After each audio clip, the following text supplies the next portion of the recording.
Good morning, good morning. So, um, pag-usapan naman natin yung pagiging decisive and pagiging doubtful or maraming duda sa katawan.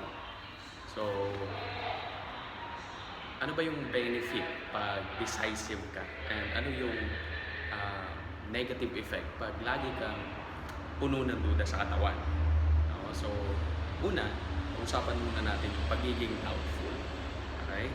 So, para sa akin, yung pagiging doubtful mo or lagi kang nagdududa sa isang bagay, maraming negative impact, no? Kumpara sa benefits. For example, pag pinagdududahan mo yung sarili mo, syempre, magdadalawang isip ka.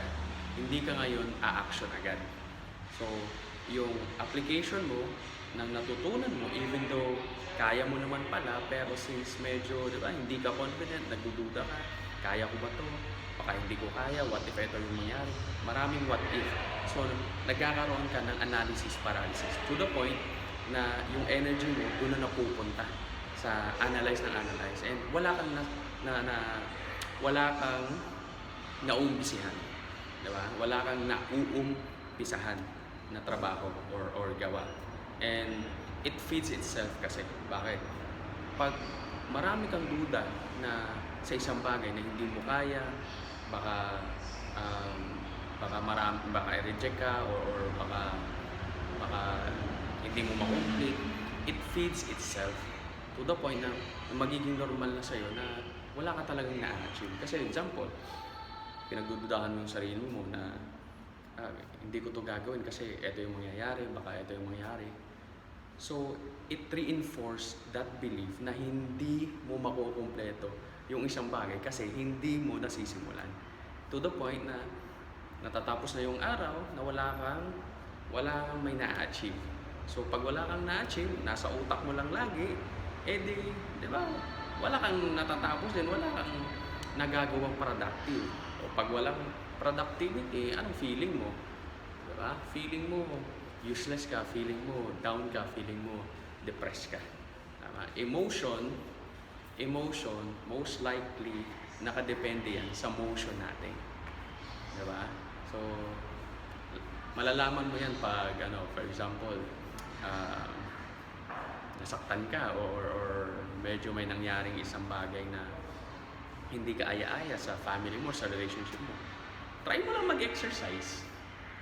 Diba? Try mo lang mag-exercise, papawis ka, 2 hours. Magugulat ka, gaganda yung mood mo. Magugulat ka, gaganda yung feeling mo. So, our emotion is mostly based sa kung ano yung motion natin. And most of the time, pag wala kang motion, diba, nakahiga ka lang, nakahilata ka lang, diba, nag-a-analyze ka lang, nag-iisip ka lang, yung feeling ng katawan mo and yung feeling mo mismo is hindi maganda. Parang down, parang sluggish ka, parang mahina ka. Tama? So, kaysa sa magduda ka, dudahan mo na lang yung duda mo and actionan mo. Diba? Kasi through action, may malalaman at malalaman ka. And through actions, may ma-achieve at may ma-achieve ka talaga. It doesn't mean na 100% successful yung gagawin mo. Pero, dahil sa sinimulan mo, dahil sa inaksyonan mo, may sense of fulfillment yan sa sarili mo.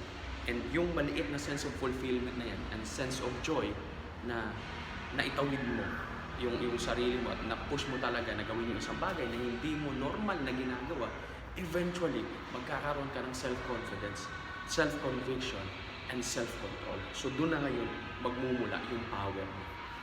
Okay? And in terms naman yung pagiging decisive, ito yung pag nag-desisyon ka, talagang sinusundan mo ng action. Whatever it takes. Diba? Sinabi mo, gagawin mo to. Talagang gagawin mo. Whatever it takes. Kahit na negative yung paligid mo, kahit na medyo may duda ka pa sa utak, kahit na negative o pinagdududahan ka ng mga tao sa paligid mo, hindi ka papayag na harangan ka. Kumbaga, hahanap ka talaga ng paraan. Yan yung pagiging decisive. Diba? You will not let go of your goal dahil lang sinabi ng iba. No, you will push through it. And since umaksyon ka, since talagang nilaban mo, nag-push through ka, Diyan mo na ngayon makikita kung ano yung progress mo. Maybe again, hindi lahat ng gagawin natin, hindi lahat ng pagplanuhan natin is successful na talagang makukuha mo yung desired result mo.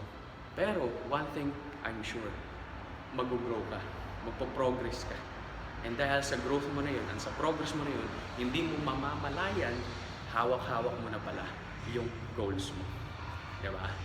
So, ang dami ko ng experience sa ganyan na tinatamad ako, hindi ko feeling yung bumangon, hindi ko feeling na gumawa ng video, hindi ko feeling na humataw sa negosyo. Pero, di ba, in a way, may part na hindi responsibility ko to, hindi obligation ko to. I take ownership.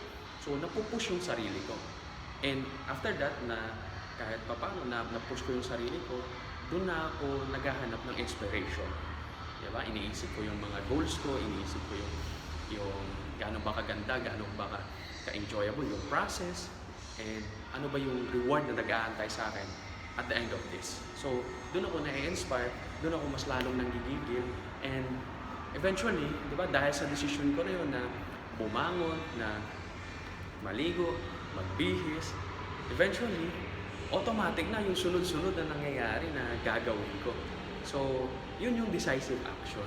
Yung decisive action is yung decision ko na magising, bumangon sa bed, and maligo, magpapawis saglit. So, yun yung sunod-sunod na. Ayan. Ang tawag doon, sabi ni James Clear sa Atomic Habit is decisive moment. Kasi yung decisive moment na yun, yung decision na yun na gumising ka at bumangon sa kama mo, it's the start of making things happen. Alright? So, I hope nakapag-share ako ng idea and inspiration sa video na to para ikaw maging very productive at magiging prosperous yung 2024 mo. Alright? So, till next time. God bless and be good.